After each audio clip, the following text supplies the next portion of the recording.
Bapak-bapak dan saudara-saudara rahimakumullah. Alhamdulillah malam hari ini kita bisa bersama-sama untuk mendalami Al-Qur'an. Mudah-mudahan apa yang kita lakukan bersama-sama ini selain silaturahim juga mendapatkan ilmu yang bermanfaat bagi kehidupan dunia dan akhirat kita. Amin ya rabbal alamin. Sholawat serta salam semoga tetap terlimpahkan kepada Nabi Muhammad Sallallahu Alaihi Wasallam. Bapak dan saudara-saudara rahimakumullah, barusan sekitar jam 7 lebih setengah 8-an ada tamu. Nah itu cerita ke saya, ceritanya niku lumayan dredeg ya. Membuat gemetar.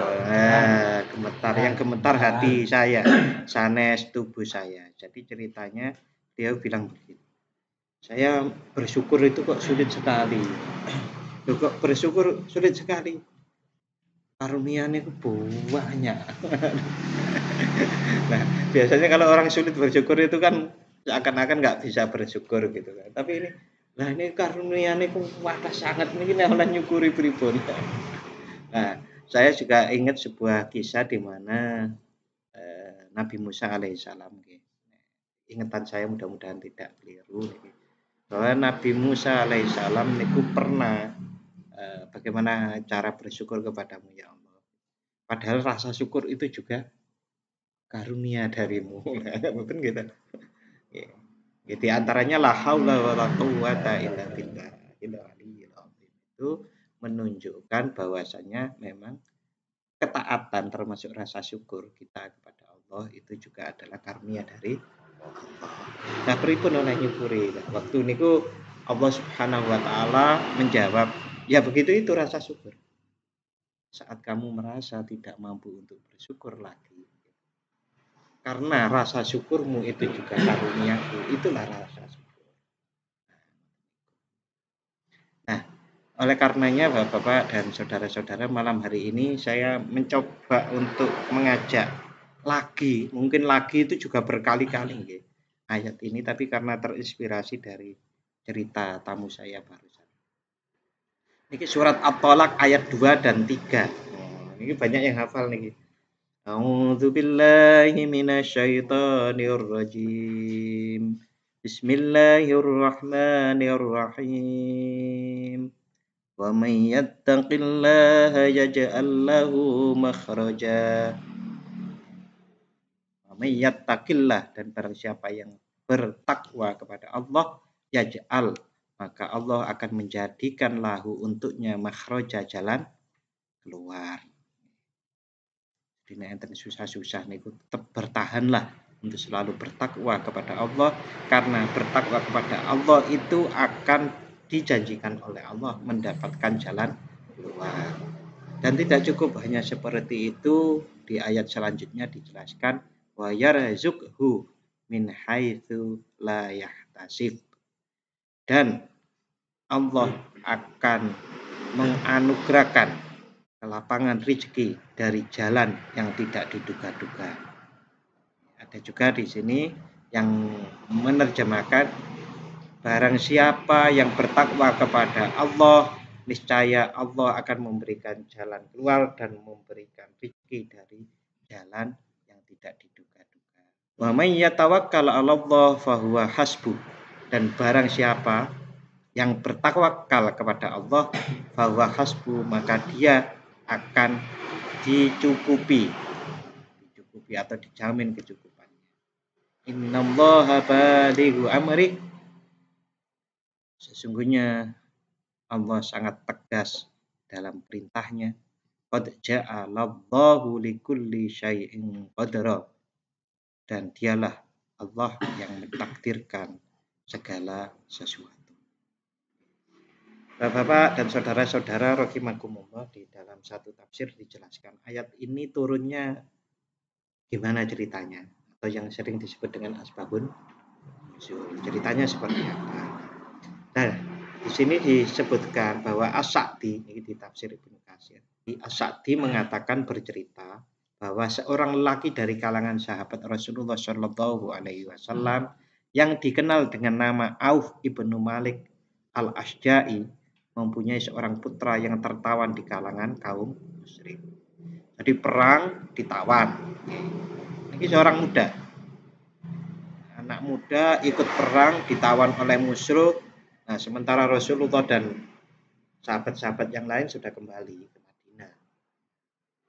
Dan bapaknya yang juga sudah pulang dari berjuang itu gelisah.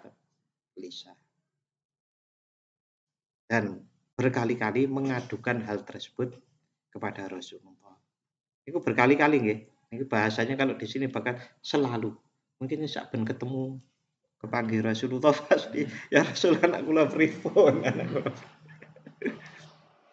Nah, juga selain mengadukan atau mengadu tentang anaknya yang ditawan, itu juga mengadukan kemiskinan yang menimpa. Dan Rasulullah Shallallahu Alaihi Wasallam selalu juga menganjurkan kepadanya untuk bersabar menghadapi musibah itu dan bersabda kepadanya, sesungguhnya Allah akan menjadikan bagimu jalan keluar. Niki Al-Quran, niki hadise, dalam situasi dan kondisi apapun, sebisa mungkin, sesabar mungkin kita itu harus selalu tetap di garis yang ditetapkan oleh Allah. Istilahnya sabar. Sabar kayak didik.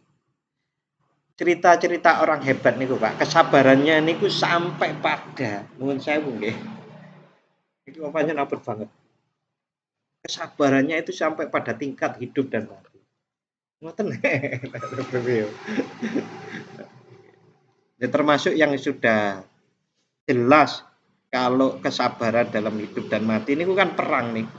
Perang kok ono musuh sak mono katahe kita kalah bolo. Lebih banyak tentaranya musuh. Perang Badar. Ini ku nek wedi kan pun melayu dari perang. Lah gitu, akeh.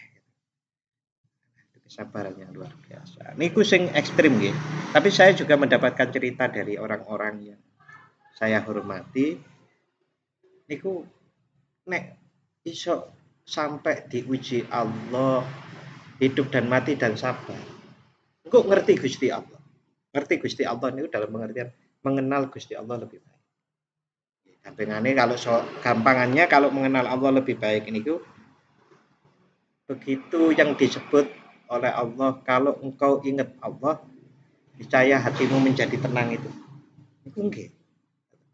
Ning Allah niku nggih tenang. Tenange pripun? Nggih tenang ayem. Nggih jenengan pun ngrasake lah ayem niku kaya kan ada orang-orang yang saya itu sudah zikir pol-polan ya, pokoknya nggo tasbih nggo ora tenang-tenang ya. Memang belum sampai karena di antara faktor untuk mengenal Allah, zikir kepada Allah dan kemudian menjadi tenang itu adalah pengenalan yang baik kepada Allah Subhanahu wa taala. Di antara itu bisa diperoleh saat kita memahami ujian-ujian Allah. Apalagi sampai yang dinamakan hidup dan masalah hidup dan mati. Pak Sih itu kan pun ibaratnya hidup dan mati nggih kemarin niku nggih. Nuwun saya udah nggih. Kalau saya dengar ceritanya. Jadi ingat Allah di sana. Oh, nanti Gusti Allah. Tenang nggih, tenang ngoten. Recep niku cara gampangane panas iki langsung set. Nah, begitu juga pada saat Rasulullah menjawab, sabar. Sesungguhnya, niki lho pun sesungguhnya Allah akan menjadikan bagimu jalan keluar. Nah, ternyata Bapak tidak lama kemudian. Ini memang luar biasa. Tidak lama kemudian ternyata putranya itu dapat meloloskan diri dari tangan musuh dan melarikan diri. Kemudian pas melarikan diri itu bersuah dengan iringan ternak kambing milik musuh. Nah, karena milik musuh kan boleh diambil nih. Memang hukum fikihnya nggak boleh. Karena perang niku nek menang nggih jarane dibawa pulang. Ditawan, yang ditawan bisa dijual jadi budak. Niku hukumnya pada waktu itu. Sampai sekarang nggih ngoten kok. Nah gitu perang. Mudah-mudahan Indonesia enggak lagi. Dulu niku berapa banyak. Saya pernah membaca sebuah artikel. Dulu Keraton Jogja ini ku pernah dijarah Inggris. Niku nek mboten salah, niku bahasane itu pedati itu tidak berhenti 4 hari ngusung harta benda yang ada di dalam Keraton Jogja. Diusungi, Pak. Kalah perang masalahnya waktu niku Jogja. Ketemu kambing, kambingnya musuh, bawa pulang. Maka ia menggiring ternak itu pulang ke rumah ayahnya dengan membawa ternak kambing hasil jarahan. Lalu diturunkanlah ayat yang tadi itu. Gimpun toh. Tadi niku bapake kan kelo kesaen apa kalih niku toh. Anakku pripun? Sama niki nggih miskin lagi dalam keadaan miskin. Diturunkanlah ayat At-Tolak 2 dan 3 tadi. Wa may yattaqillaha yaj'al lahu makhraja. Barang siapa yang bertakwa kepada Allah, niscaya diberikan jalan keluar. Wa yarzuqhu, dan akan diberi rezeki min haitsu la yahtasib, dari jalan dengan cara yang tidak terduga.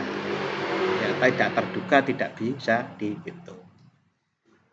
Nah, ngoten-ngoten niku nggih kadang angel, Pak. Kadang-kadang nek sabar sampai pada detik-detik terakhir. Iku kula pun nyerap dari berapa banyak orang-orang nggih. Pengalamane pripun sih nek masalah rezeki ayate kayak ngeten iki. Nggih biasa detik-detik terakhir. Saya mendapat cerita begini, ada seorang pedagang. Pedagang niki di hari ini karena dagangannya laku. Pokoknya hari ini gitu, dagangannya laku, maka uangnya disetor karena dia dititipi barang itu, Pak. Titipi barang, dagangannya laku, ambil barang lagi, uangnya kan disetor. Malam pulang ke rumah, anaknya datang, Pak, besok hari terakhir bayar sekolah segini karena mau ujian. Dah, duitnya tak setor. Akhirnya pripun? Mboten, besok lusa masih 2 hari nih. Besoknya nih kok Bapak, tokonya itu dari pagi sampai sore. Nggak leren waktu tuku. Wah, padahal sentek iki piye iki carane iki pun bingung toh. Masalahnya wong mboten gelem utang. Yang saya ceritakan orangnya nggak mau utang. Iya. Pokoknya memang harus yang jaluk keringanan nanti sekolah. Dan itu pun nggak pernah dia lakukan. Karena dalam sejarah dia niku nggih napa wis bayar gitu bayar. Cuma informasi ini mau telat ngoten. Telat sore wis disetor bengi informasinya. Nah besoknya niku nggak berhenti dari pagi sampai sore ngangkul ini. Luwe mboten saged terus ya. Saking laris ya. Malam dikasih anaknya udah besoknya dibayarkan. Nah, limit terakhir sehari ini lho, Pak. Ini kan sehari. Nah, kadang-kadang itu jalannya tidak sehari, bisa sejam 2 jam. Yang paling sulit kan sabar sampai pada titik terakhir. Sampai-sampai kalau para sahabat dulu niku bertanya kepada Rasulullah, "Ya Rasul, kapan pertolongan akan datang?" Niku kan pun hebat banget cara. Nah, cerita betapa Rasulullah diboikot hampir setahun lebih nih pemboikotan. Pripun orang jual nggak boleh, beli nggak boleh. Nah, sementara perbekalan terus menipis ya. Nggih sedina seminggu ngono ya. Seminggu kita sudah klenger-klenger kok. Kan ngoten. Nah, iki sampai. Intinya Bapak dan saudara-saudara. Nggih. Sesabar mungkin, sekuat mungkin. Nah, disitulah memang letak kekuatan. Artinya lulusnya kita ya di situ. Sing penting mboten nglakoni sing haram. Karena bertembung bertakwa itu berarti kan turut pada, walaupun untuk kelas-kelas orang seperti kita mungkin akan sambat itu cari utangan, tapi kan halal. Sing boten halal kan jaja diuji Gusti Allah pas waktu abad-abad, iki lho bisa dicolong, iki lho bisa dikorupsi, kan bahaya nih. Tapi yang tertinggi tetap tunggu dulu. Tunggu dulu, dispeleng waktu sampai memang masih cukup. Nah, niku nek mboten kuat kanan kiri nih, nggih, niku akan godho jenengan. Mboten kuat kanan kiri. Hah, iki kulo wis payah banyak ya istrinya. Ya, sing sini kan mencoba selalu untuk bergantung pada Allah, bertawakal pada Allah.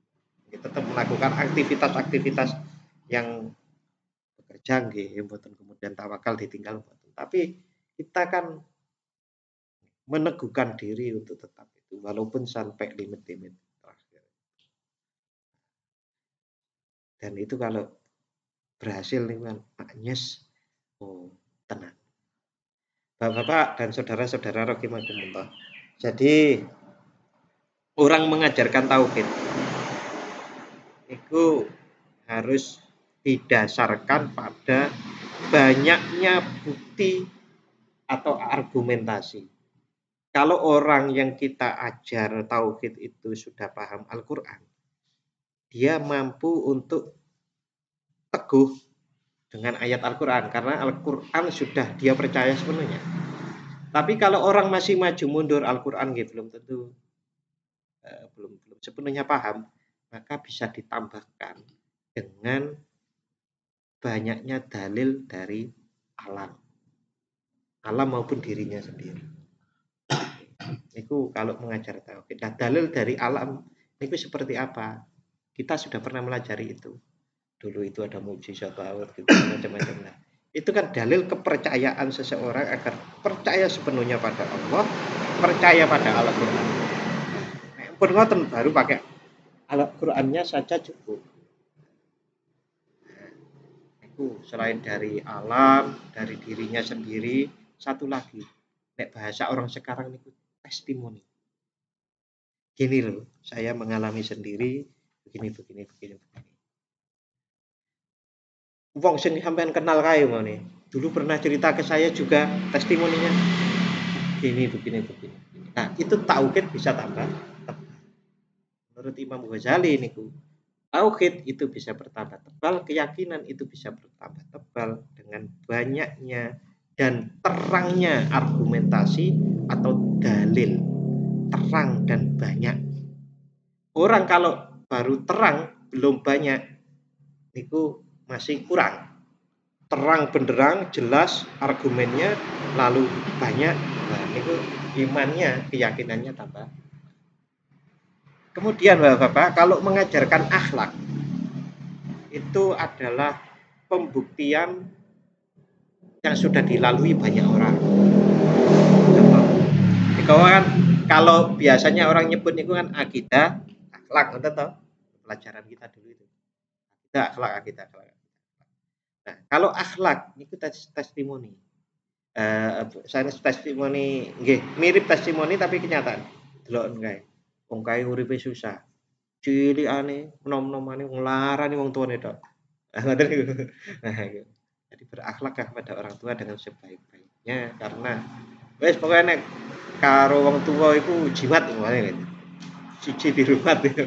Karena pengalaman hidup banyak orang membuktikan seperti itu. Kalau nggak berakhlak pasti akan susah. Lalu kemudian umumnya, orang kayak sugih, tapi saiki mendadak miskin. Kamu kayak orang delek orang bener. Kayak ngoten-ngoten. Terkenal ya, atau apalagi yang sudah di pengadilan. Korupsi. Saiki lihat, uripe nggak berkah loro wae. Umpamane begitu. Itu contoh-contoh seperti itu bisa kita berikan kepada anak-anak kita atau murid-murid kita dalam mengajar bahwa itu terjadi benar. Pun kayak ngoten mawon si angel.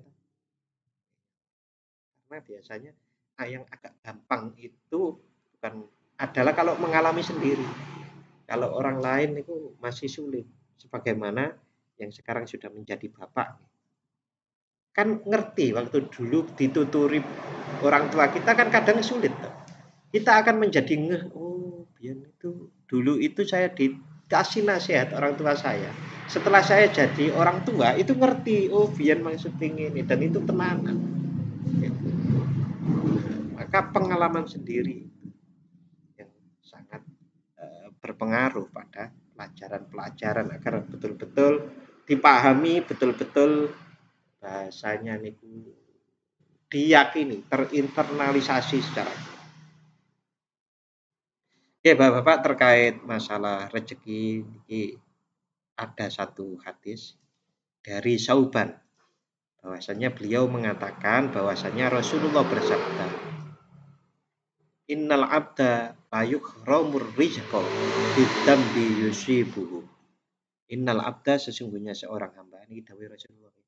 Innal abda sesungguhnya Rasulullah la yukhramur rizqa dihalangi, sungguh dihalangi atau dihalangi rezekinya bidzambi yusibuhu sebab dosa yang dilakukan. Berarti dosa sama rezeki itu punya hubungannya erat. Semakin banyak seseorang itu melakukan dosa, mestinya dia akan lebih terhalang dari rezeki. Ampun dibayangke rezeki duit loh. Ampun sami paham tau rezeki niku boten duit. Seneng niku rezeki boten. Ayem tentrem niku rezeki larang banget. Hal seperti itu. Lah kayak nyatane ketok yo ngamar-ngamar wae, judi wae kok sugih. Ya, itu kan duit hartane. Nah rezeki kan tidak hanya itu sekali. Niki masih ada kelanjutannya hadisnya. Wala yaruddul qadra illa du'a. Dan tiada yang dapat menolak takdir dan tiada yang dapat menolak takdir selain doa. Jadi ada istilah kalau yang lain itu la yughayyiru takdir illa bitakdir. Tidak ada yang bisa mengubah takdir kecuali takdir itu sendiri. Nah, pripun maksudnya? Wong donga niku kan ditakdirke. Nggih ta? Lah nggih wong saged donga niku takdir mboten? Takdir, maka yang bisa merubah takdir itu adalah ini ku istilah-istilah ampun diperdebatkan nggih. Tapi intinya ya gampangan kita kan nggak tahu takdir ke depan. Ya wis donga wae, intinya begitu. Wala yazidu fil umur illal bir. Dan tiada yang dapat menambah umur kecuali bir.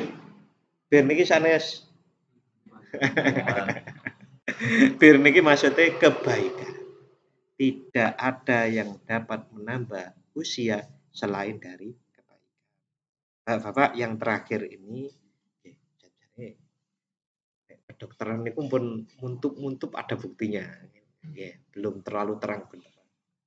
Sekarang niku kan sering orang mengatakan bahwa sakit niku saking pundi. Lebih banyak saking jiwa toh. Bisa sakit itu disebabkan oleh jiwa yang tertekan, jiwa yang depresi, jiwa yang terlalu membenci, jiwa yang sombong, jiwa yang pemarah dan seterusnya. Itu kan sanes kebaikan. Tapi kalau kebaikan itu seseorang memberikan senyum pada orang, memberikan hadiah pada orang, seseorang menolong pada orang lain, jenengan rasakan mesti enten bahagia. Saya yakin. Kok enten wong sedekah kok gak bahagia? Iku berarti arep nyalon lurah. Wah wis kalong rek gitu. Tapi kalau orang itu benar-benar ikhlas lillahi taala, itu membahagiakan. Dan saat membahagiakan, niku obat tersendiri. Karena sebaliknya kalau jiwa sakit mudah sakit, jiwa bahagia maka menjadi sehat. Ini salah satu hadis. Nah, hadis yang lain ini dari seorang anak yang bernama Auf ditawan oleh musuh. Adipun nggih yang. Nah, tetapi niki hadis ini ada tambahannya gitu. Bahwasannya ada seorang sahabat namanya Malik Al-Asja'i. Mirip nggih namanya dengan yang tadi itu. Datang kepada Rasulullah lalu melaporkan kepada beliau bahwa salah seorang anaknya yang bernama Auf ditawan oleh musuh. Maka Rasulullah bersabda kepadanya,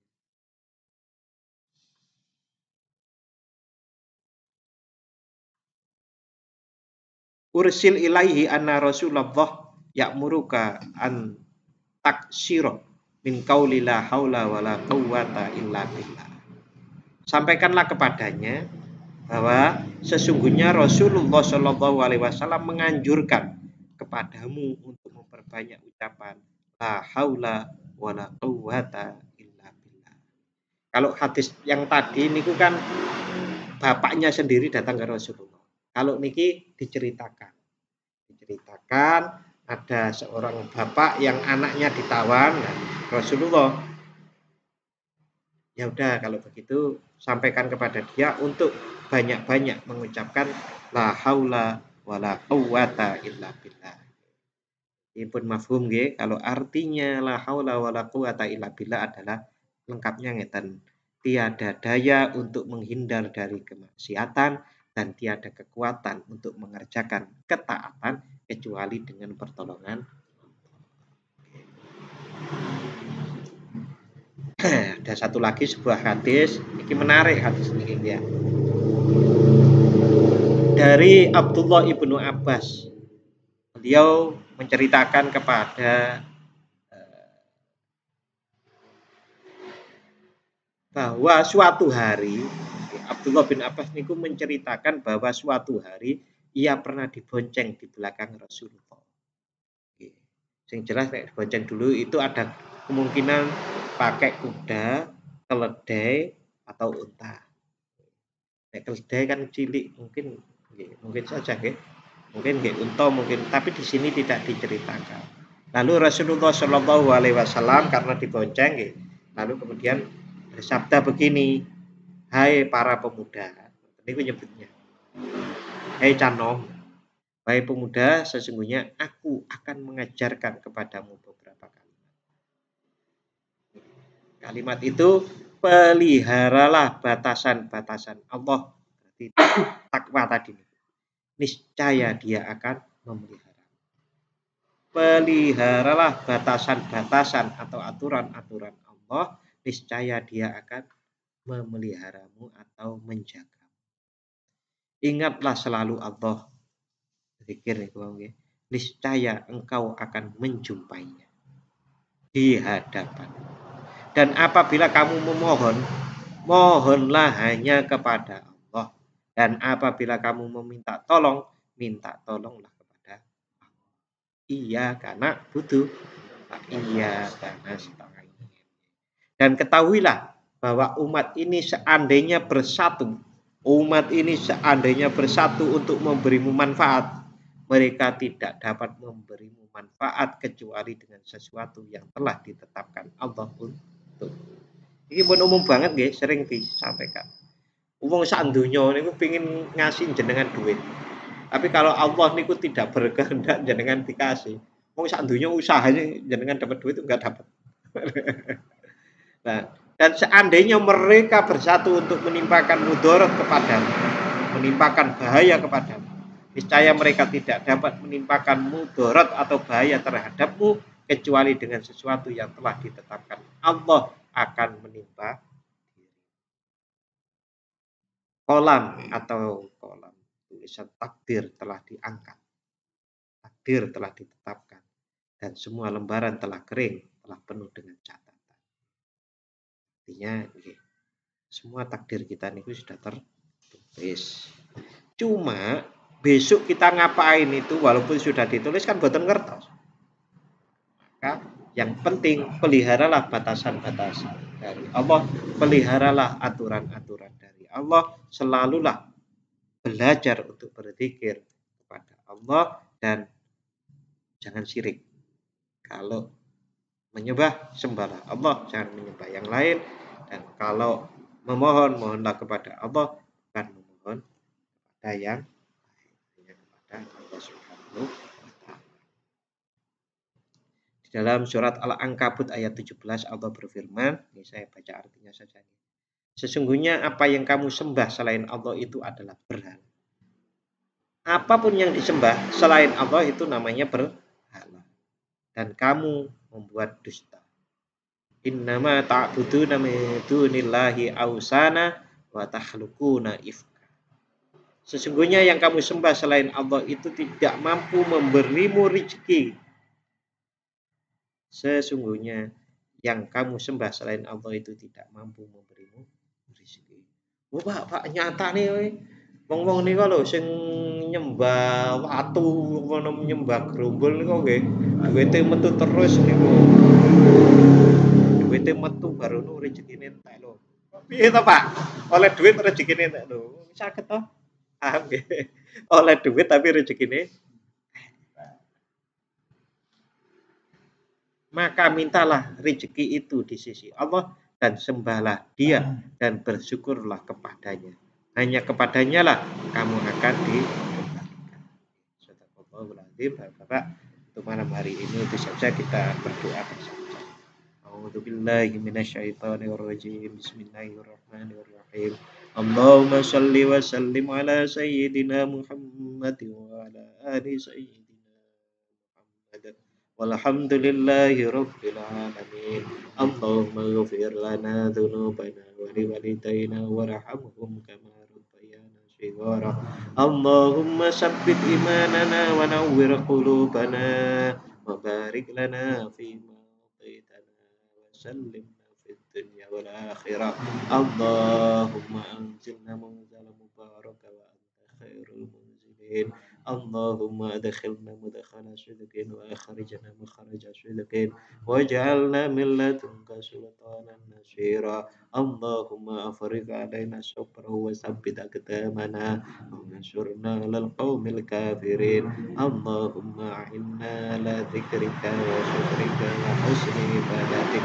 Allahumma inna nas'aluka bi husnil khatimah wa na'udzubika min su'il khatimah. Rabbana atina fid dunya hasanah wa fil akhirati hasanah wa qina adzabannar. Wa sallallahu ala sayyidina Muhammad wa ala ali sayyidina Muhammad. Subhana rabbika rabbil izzati amma yasifun wa salamun alal mursalin walhamdulillahi rabbil alamin. Matur nuwun dan mohon maaf apabila ada khilaf. Wassalamualaikum warahmatullahi wabarakatuh.